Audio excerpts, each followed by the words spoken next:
and just the Tennessee fan base that he served so well over all the years. So that was tough to hear about that. Also, I'm just going to say before I get into this how much respect I have for Coach Barnes, how he conducts his program, how well, I mean, they've had their way with us here recently. We were on a 5-game losing streak to him. He's one of the best coaches in America, but I think he's also one of the highest character coaches in America. So after the game, you know, obviously the game was similar the other way last year with an unbelievable comeback by them. And his comment to me as soon as he shook my hand was, man, after the way that game went last year, you guys deserve this win. So, you know, it's great that we got the win. I'm not sure we necessarily deserved it, but we did fight hard, and I appreciate Rick's sentiment because, you know, I thought last year we outplayed them for about 39 minutes and some change and just kind of blew it at the end, and then kind of this year they outplayed us for about the same, and we were able to hang in there, fight it out, cut the lead multiple times. Finally, you know, I don't know how long we led in this game, but not for very long, I don't think, maybe 30 seconds or less. So I got to give a lot of credit to our players just for having a attitude that they never gave up. You know, when you think about some of these guys that, shoot, none of these guys have ever beat Tennessee. Man, we're on a 5-game losing streak. No one beat them. That's why they're so fired up after the game, and they knew what struggles we'd had against these guys. So, you know, you look at, I think the MVP of the game is Aiden Sherrill. Like, we can't win the game without him inside, and we got destroyed on the glass, you know, and that's what this team does. I mean, they got 25 old boards, and we only had 21 defensive boards, so when they're getting more of their misses than we're getting, makes it extremely hard to win the game. But I thought late, you know, we were able to get enough stops. You know, I think we outscored them 29-14 in the last 7 minutes and some change, maybe from that last media timeout on. But, you know, there's a lot of stuff we can look at that went wrong, and we got to get better at, and we know that, particularly our defensive rebounding. But the fight that these guys had to stay in the game, the shot making, that, you know, Wrights will go 6 of 9 from 3, has 25 points, leads us in plus minus with 14. You know, Phylon coming off, you know, the injury's been going a while, but, you know, just us being able to rest him and play as well as we did against Mississippi State. He looked a lot better tonight than he did in his previous game, so I think that was the right move by our training staff and him. You know, and he looked great, made the shot to put us up, and then Holloway made a tough shot to tie the game. So you look at that backcourt of those 3 guys, they made some tough plays. We had a rough start. I think we had 4 turnovers in our first 5 possessions. Did not handle their physicality well at all, but we're able to do enough there late to get the win, and really just praise the grit and attitude of our players tonight. Start with Blake. What was this team just kind of able to show you in the second half with their fight and able to complete that comeback? You know, so we showed some adaptability on defense. We were able to change up. Coach Adams did a really good job, I think, making adjustments. You know, we weren't getting stops, so at some point we had to figure out we need to outscore them a little bit. So we kind of went with the 4-guard lineup with Amari at the 4. You know, so between, you know, Preston, B.A., Fleming, you know, good suggestions. Thought our coaching staff did a really good job. The players, and they, you know, they made things difficult on them. You know, some of the shots they had to take, and then we were, you know, they still had way too many old boards. But at 16 the first half, only had 9 the second half. So 9's still a lot. No coach should be happy with giving up 25 old boards, but we did cut it from 16 to 9. So, and it was enough to win the game. You know, it's a good thing we were able to shoot the ball a little bit better. You know, we had 10 threes, they only hit 4. We went to the line and went 11 of 13. So, and I mean, the 2 biggest keys for us going in this game were our defensive rebounding. Did not do a very good job of that at all, and then not fouling. Like, you just can't put this team to the free throw line. I thought, you know, we kept them off the free throw line pretty well. And I don't know if it was us not fouling or just lack of fouls called, period, in the game. You know, but we were able to keep them off the free throw line, which was point number 2 after the defensive rebounding. Emily. Coach, what were your thoughts on Noah Williamson's minutes just backing up Aiden Sherrill tonight? Aiden led us in minutes with 33. Every time he came out, we put Noah in. He was able to get 2 old boards. The one led to a 3. If we don't have that 3 points, we don't win this game. So, we've got a lot of guys with great attitudes on this team. You look at some of the guys that played fewer minutes tonight, and I thought, Taylor, London, Noah, thought their attitudes were great. Houston hit a big 3, and, we only got him 19 minutes. But, he just, there at the end when Charlie looked like he got hurt, and the ref blew the whistle, and Charlie's like, no, I'm good. Houston's like, no, he's our best player tonight. You just got to keep him in, coach, keep him in, let him go.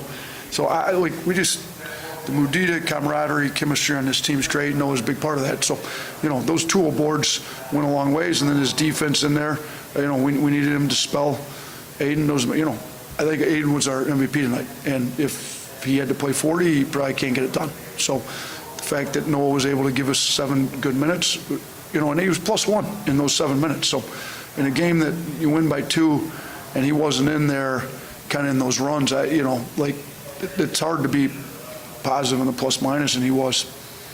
On the left. Nate, when you've got a player you've got to account for like Ament, how challenging is that when he goes out, comes back, goes out again after a couple of minutes, when you're coaching against that kind of the unknown of whether he's going to return or not? Yeah, I kind of forgot that he was out. I got lost in the game a little bit. I don't. Is he? I'm assuming he must be injured. Unfortunate. It's a really good player. Hopefully, I asked him, we recruited him a little bit. His dad's from Detroit. I spent 11 years in Detroit. I like the kid. I think he's one of the most wonderful kids I've recruited. He seems like a great kid. Hopefully, he's well. I asked him if he's fine. He told me he'd be fine. So I'm not sure exactly what happened. I was so worried about trying to get a rebound, and our guys just getting destroyed on the glass and not turning the ball over that I was just trying to find matchups and figure out what adjustments to make with the guys on the floor, and then I kind of realized he wasn't in there at the end. So obviously with him scoring 29 the first time and them not having him, that certainly helped. But we didn't have Amari or Holloway first time we played them either, so it's kind of how sports works a little bit. Up front. Which you talked about the rebounds a little bit, but Tennessee attempted 22 more field goals than your team, and you still won the game. How can you kind of tell us how that makes you feel about your team's patience and shot selection on offense? Yeah, it's we talk about the possession game, and we got destroyed. They had 16 more old boards, and we had 4 more turnovers, kind of minus 20 in the possession game, minus 22 in the field goal attempts. The only chance of winning that game is not very high. So, you look to how you win it when they shoot 22 more times. Well, you make 6 more threes, you get more threes off, make more threes. So your efficiency numbers, in your shots are, I'm looking at our breakdown, they only shot 53% at the rim, so they weren't converting all their rim shots. They took 23 non-rim twos and only made them at a 35% clip. So, but it works for them because they get it shot up and they go get it. The fact that we they only got 18 threes up, we got 27, which is still not as many as we'd like, but it's more than we got up before. These guys do a great job running off the line. So, we needed to generate more threes. Some of them came off some turnovers, some broken plays, but we got him. I think in the one play where Reitzel stripped the ball, we hit it out. Holloway gets in the paint, sprays it to him. He hits a 3 in transition. We needed those plays.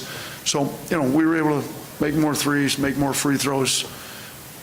We took more non-rim twos than we would like, but, we took 10, they took 23, which, that's somewhat typical. Then they take a lot more of those, but they're able to, their bigs go get the rebounds on those. They're kind of sitting in their paint, near the paint, ready to rebound. That's why sometimes they can't get to the rim. So we kind of got different philosophies and styles. But, man, it's hard to win a game when you're giving the other team 22 more shots, even if, I think you get a little bit better shot. So you got to get to the line, convert at the line. You got to make your threes, which we did at a pretty high level tonight.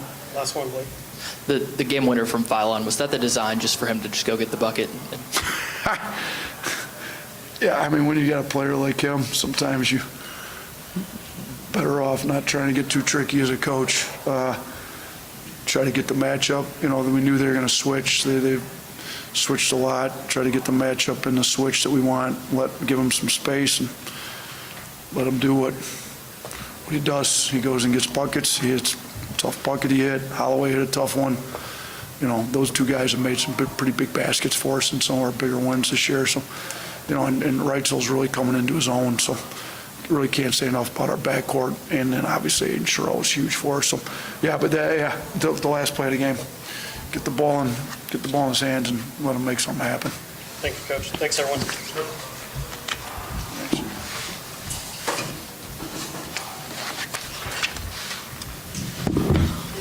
Blake, you want to walk that way, and then I'll go over there. It's probably be LeBaron and Sherrill.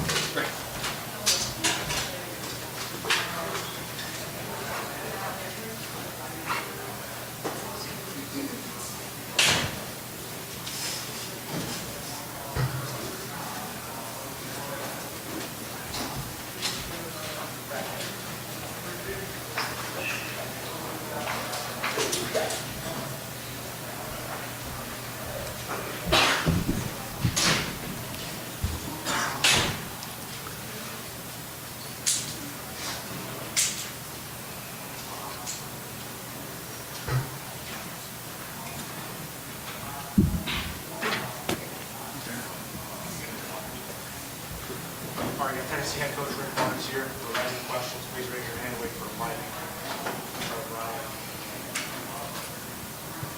What went wrong for you guys the last couple minutes? Well, I don't know, it was the last couple minutes. You know, I think the first 4 minutes of the game, last 4 of the first half and the first 4 of the second, obviously the last 4 of the game, they came out and I think scored 11 straight points to start the second half, and we were able to somewhat hang on there and build the lead back up. But, you know, I'm not sure. We put the pressure on ourselves with the turnovers at the wrong time. And, you know, I thought a point in the game was critical where we could have maybe gave ourselves even more breathing room was when Jacoby was out of the game and we had 2 bad turnovers at that point. But our ball screen coverage broke down more than anything in the second half. Fallon's a terrific player, but we did not do what we had done the whole first half. You know, you really tough. They're an extremely hard team to guard, as everybody knows, but when you allow them to reject ball screens and get downhill, those type things, it makes it even more difficult, and we just blew too many ball screen coverages. Is there an update on Nate? Any idea how long he'll be on? No. Coach, your team outpaced the Crimson Tide in a number of key categories. What to you was the discrepancy there, and what really changed the tide for Alabama? Well, again, for as many two-point shots as we took, I'd like to think at some point in time we're going to get fouled, and then it's a matter of whether we can make free throws. But we, you know, again, so much. Jacoby was terrific. I mean, you look at what he did. I mean, he couldn't do any more than what he did. And again, I thought he played his heart out. But we had a chance to come up with a couple big defensive rebounds that we didn't. Our post guys, again, they're not going to make all those, but when you have as many offensive rebounds as we have, we should be getting more production out of that, and we're not. And it can't be just rebounding. And we do, if we can't put it right back up, we do want to kick it out, and if we get a good look at it from a 3, that's a great time to take a 3, but we need more points from our offensive rebounders for certain. But again, the start of the second half, not very good, and then even the last 4 minutes were, you know, just put so much on Jacoby. Nate, did he re-aggravate it in the second half or just not? No, I think when he hurt his knee a little bit, but he did tweak his the foot he had turned at Missouri, that ankle. He tried, and if he can't go, he can't go because there's no one tougher than him. Along those lines, I mean, I think y'all were up 4 when he got hurt. Y'all were still up 4 with about 3 minutes to go.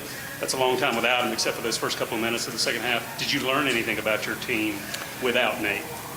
Well, yeah, it goes back to execution. I mean, you got to, and it's not just offense. I mean, you know, it's defensive execution. I mean, they were think about how many points they scored at the rim in the second half. We need some of those, you know, and we might do it a little bit different, but they still got in there and made some shots. We need to do that, but again, there's no excuse for the ball screen, blowing the ball screen. That was one of the first things we put up on the scout, and transition early. When they got some good looks at it early, it was, again, there's no way you ever run back of a post guy way back underneath the basket. You got to turn around and play, and not everybody was totally locked in the way we have to it in a high-level game like this.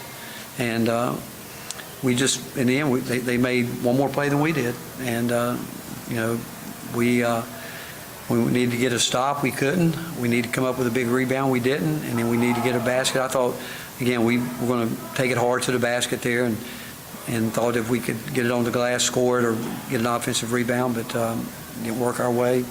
Last year it did. Tonight it didn't. How do you think Amari Evans sort of filled in for Nate throughout the night? Amari's going to be fine. The more he's out there, the better he's going to get. And he's not afraid to compete. And I told him he's looking. He's somewhere in between where, he's not sure if he should shoot, when he should shoot, and when he shouldn't. And the more he's out there, he'll figure that out, because he's a high-level competitor, and he does a lot of the dirty work that we need him to do. And he's learned a lot as a freshman, and he'll keep going because he wants to be good. Coach, the inability to get stops down the stretch, the inability to score down the stretch, is there one that's more problematic or troublesome to you at this point in the year? Well, again, it's a lot easier, I think, to get stops if you do what you practice. We didn't do what we practiced when they were scoring. We did not do what we practiced, what we talked about. Again, I wish I could coach making shots, because we would never miss. And, Jacoby, he drove in there late through that lob. He had a wide open shot. He's got to shoot it. And but he got hit in the mouth, and I'm sure that bothered him a little bit. But you got to make plays, and we didn't make it on the defensive end when we needed to, and when we needed to get a back bucket, we couldn't get it. Coach, in the back, over here. Where? Would you say that tonight was one of the first games where the other team is out physical your guys, or do you feel like that was just kind of what happened with the foul calls? You have to. Where are you seeing we got out physical? I don't know where you're looking at. Just in terms of in the paint and getting more physical with the presence of bodies inside. I think the game inside has been like that all year. I mean, it was physical at Missouri. It'll be physical at it is. I don't think we got out physical. I don't think that at all.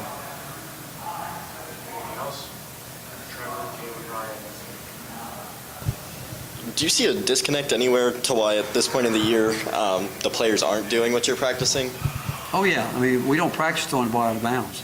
We don't practice that. We don't practice calling a set and the player not doing it. That happened a couple times, and at this time of year it can't happen. It really can, and I'll take the blame for that. It's just, but it can't happen. It just can't happen. Those are you expect to be in possession games like this. Really close, you expect it, and but you can't give some away. And again, I'm not taking anything away from Alabama, and they do a great job, but you can't come out the second half the way we did, just not locked in the way we were at the start of the game, and we should be. And for us to be great, we have to be like that for 40 minutes. We can't have the letdown that we had there for that. Can't give up transition through. We gave one up early, where we tell these guys, getting back is not enough. You got to get back ready to play, not just here, but every game. And the game was, it was a hard-fought game. Both teams played, but they made more plays when they had to than we did. They got a lot of guys that can score the basketball. They do. They got a lot. They can spread you out. Normally, they can keep 5 guys out there that can score. And again, where we kept them, I think you look at, they made their threes. They've been on fire to do that. And if we would have stayed with our coverage the way we should have, we could have done better, but we didn't, and give them credit for making us break down. Your guys shot 12 of 29 on layups tonight. Was there something you saw that led to that inconsistency? no, I'd have to watch more of the film, with it. There's a hard game to officiate in there, but I'm sure they would feel the same way. What is the lesson you want your guys to learn from these blown leads y'all have had this in SEC play? It's not the blown leads, it's playing 40 minutes. That's what it is. It's being able to play for 40 minutes. And, you expect runs. I mean, basketball is a game of runs at times, but it doesn't have to be. But they're like that because it's really hard for players to be able to maintain their focus when maybe they turn the ball over, they go down the other end, they don't let it go, and they're not on edge and thinking about what they're doing right now. That happens a lot. And at this time of year, it doesn't take much of a letdown for another team to get going. And I think, again, I could say some guys are learning to play in these type games, but we've played enough of them, okay? We've played enough of them that we ought to be able to, you got to get on to the next possession regardless of what happened, and we haven't been able to do that with a couple guys. Okay, thank you.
That's what I'm saying, man.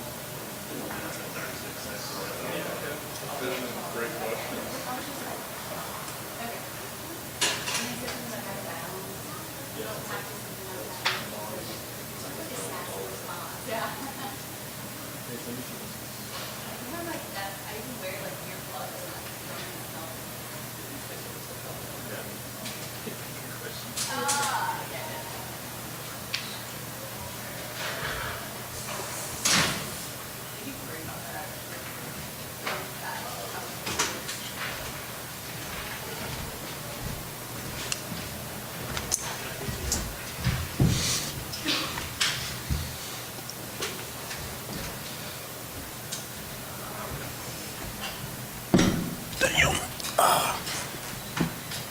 All right, we got freshman guard Mari Evans and senior guard Jacoby Gillespie, who tied this program record with 8 steals again. If you're ready for questions, please raise your hand. David. Jacoby, obviously y'all had to play a lot without Nate tonight. What do you miss the most when Nate's not in there as a team? I mean, I would just say is everything, because I mean Nate does a lot on the floor that you may not notice, and he can score the ball. So I feel like we just missed him all around. Maybe for the both of you, but we can start with Jacoby. I guess, what are the emotions going through you as you watch the ball go out of bounds as the shot clock expires and you're laying on your back, and then I think you were probably trying to get the loose ball. So I guess just the emotions walking off the court tonight.